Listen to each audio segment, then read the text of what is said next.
In part 1 of this series, we prove from the Islamic sources that Muhammad turned out to be a greedy liar who deceived one of his wives and even allowed Abu Bakr and Umar to beat his wives, the mother of the believers, in front of him. I'll provide the link of that short video in the description box. Make sure to watch it if you missed it the last time. As you know by now, all of our videos are a must watch. Now in part 2 of this series, I'll prove how Muhammad deceived and tricked his father-in-law together with Khadija, his first wife. You will then slowly understand how Islam started with lies, trickery and deception, and you then need to ask yourself what kind of God Allah is to allow such evil, such deception to go unpunished.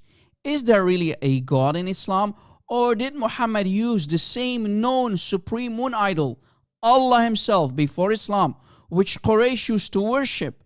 Muhammad using his sock puppet Allah for his own benefit and to achieve the fame, status, money and fortune of Khadija and her father, to then proclaim his so-called prophethood. Is Muhammad really as-Sadiq al-Amin or al-Kadhab al-Sharrir, a vicious liar who deceived his own father-in-law, who refused to give his daughter Khadija in marriage to a poor orphan like Muhammad?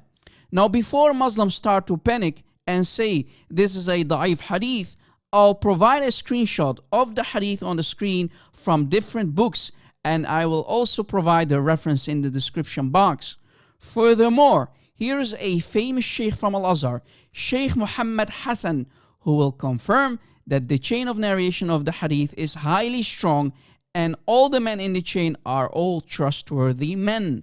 وأصح رواية وقفت عليها في زواج خديجة ما رواه أحمد في مسنده بسند قوي من طريق أبي كامل قال حدثنا حماد ابن سلمة عن عمار بن عمار عن عمار ابن أبي عمار عن ابن عباس، وهذا إسناد قوي.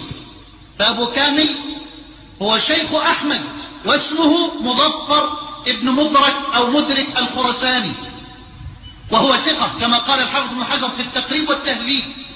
وعمار حديثه حسن كما قال أهل الجرح والتعديل. وحماد بن سلمة معروف، فهذا إسناد قوي وهو أقوى الأسانيد في باب زواج النبي صلى الله عليه وسلم بخديجة. So you heard the Sheikh, the chain of narration contains trustworthy men and the isnad is strong. So if we read the hadith together, we can see how Khadija together with Muhammad deceived her father. So Khadija tricked her father by making him drunk, and when he woke up he found out that he had different clothes on his body, clothes that men used to wear during weddings, not realizing that Khadija changed her father's clothes when he passed out from drinking too much wine. When her father woke up, finding himself in different clothing, he asked what all of this was. Khadija then responded, "Oh father, you married me to Muhammad bin Abdullah." Her father, being shocked, said, "I marry you to the orphan of Abi Talib? No way! I will not allow it as long I'm alive." Then Khadija said to her father, "Are you not ashamed, O father? You want to embarrass yourself in front of the Quraysh? You want to tell them that you were drunk?"